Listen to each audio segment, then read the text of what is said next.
형제들아 신령한 너희는 이라고 부름을 받았습니다. 신령한 우리들입니다. 영적인 사람들입니다.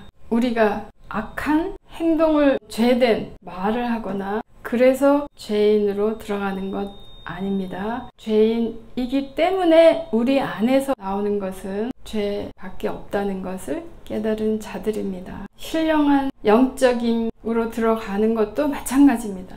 우리가 무슨 신령한 행위를 하고 영적인 사역을 하고 영적인 것을 행함으로 신령함으로 들어가는 것 아닙니다. 예수 그리스도의 영으로 말미암아 영이 교체된 새로운 피조물, 새로운 자들, 삶을 살기 시작하는 자들이 우리들입니다. 거룩한 자들로 지음받아진 우리들입니다. 우리의 우리됨과 상관없이 주 예수 그리스도께서 거룩한 옷을 입혀버렸습니다. 그 입히신 거룩한 옷에 맞는 삶을 살아나가기 시작하는 것이 신앙 생활입니다. 영적인 사람들은, 신령한 사람들은, 새로운 피조물들은 더 이상 이 세상 사는 날 동안 세상이 구별 지어놓은 구별 속으로 들어가지 않습니다. 이것인가 저것인가, 여기인가 저기인가, 이 사람인가 저 사람인가 뿐만 아니라 내가 좋아하는 것,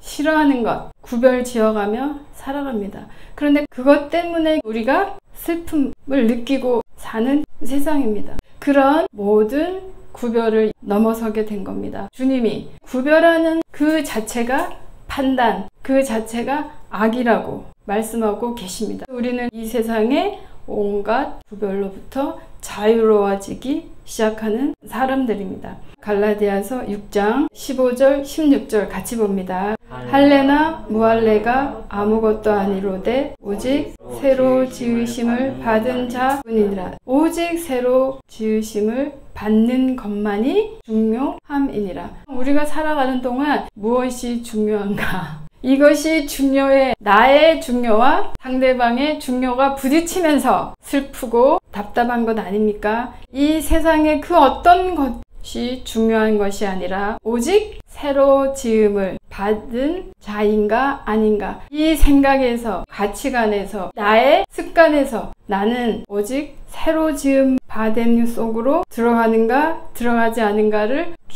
주시하면서 살게 된 저희들입니다. 이 세상에 중요한 것 없다는 것 깨달은 자들이 그것 가지고 주장하면서 살겠습니까? 주장하는 그 자리에도 물러서는 자들이 되는 겁니다. 지켜보는 자들이 되는 겁니다. 16절 봅니다. 무릇 이 규례를 행하는 자에게와 하나님의 이스라엘에게 평강과 긍휼이 있을지어다. 새로 지음 받는 것만이 중요한 것을 깨달은 자들에게 약속되어진 것이 있습니다. 무엇입니까? 하나님의 평강이 약속되어 있습니다. 하나님의 자비가 약속되어 있습니다.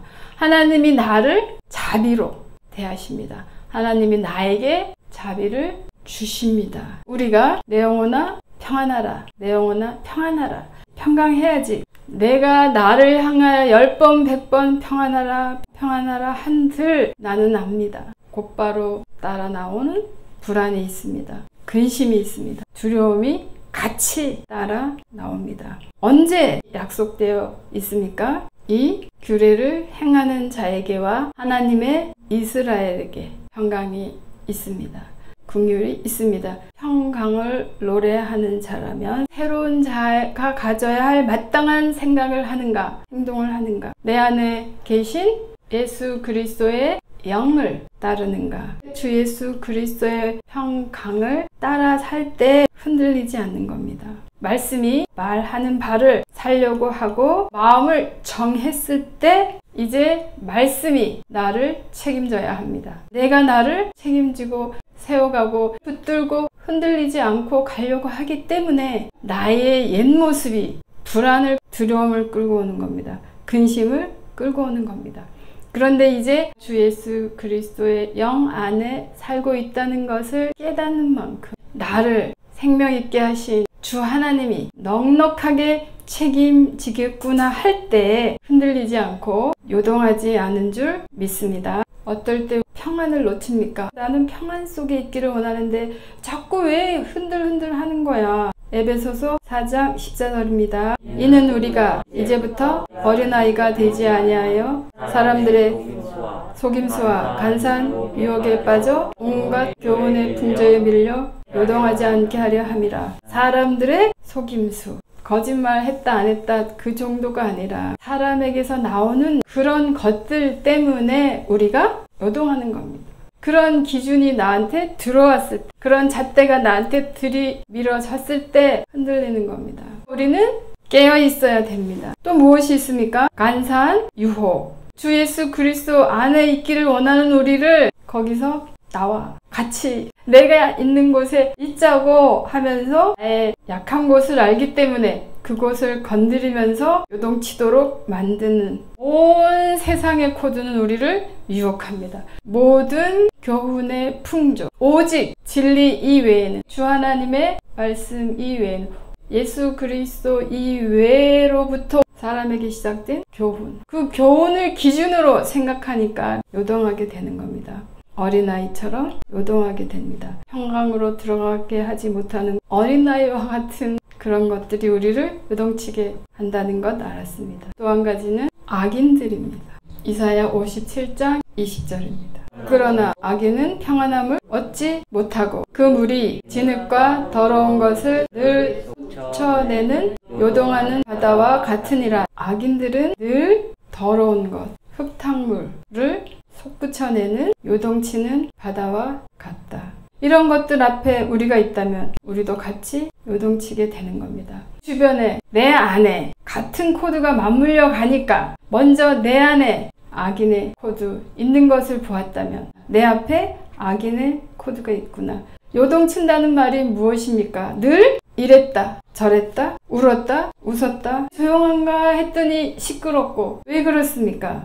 우리가 울었다 웃었다 하면서 사는 세상이지만 어느 정도에서 벗어나 간격이 점점 심해진다면 조울증입니다. 올라갔다 내려갔다 요동 아닙니까? 요동의 간격이 심할수록 영적 우울증 있습니다. 조심하십시다. 왜 슬픕니까? 세상을 보니까, 내게 없는 것 보니까 늘 주님 앞에서는 단단하고 맑고 흔들리지 않고 요동치지 않은 믿음을 나는 가진 줄 알았는데 이런 것들이 들어오고 파도가 돼서 부딪혀오면 같이 요동칠 수밖에 없습니다. 악인들은 늘 안정하지 못한다. 분리하시기를 바랍니다. 깨닫고 알아채고 분리로 들어가셔서 내 속에 있는 흙탕물은, 더러운 것은 분리가 됐을 때 주님이 걷어가시는 거 아닙니까? 나는 보고 깨달으면 됩니다.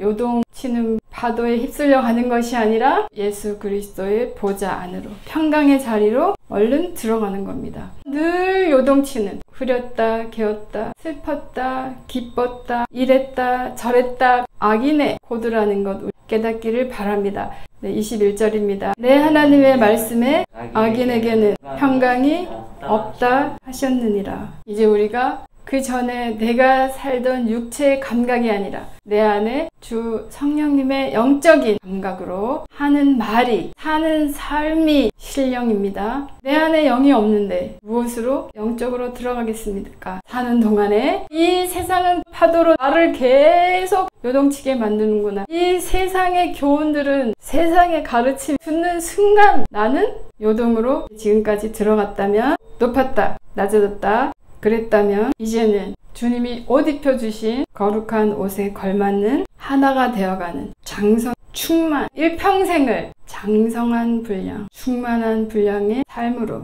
소망하면서 그때를 향하여 우리는 오늘도 나아갑니다. 기도합니다.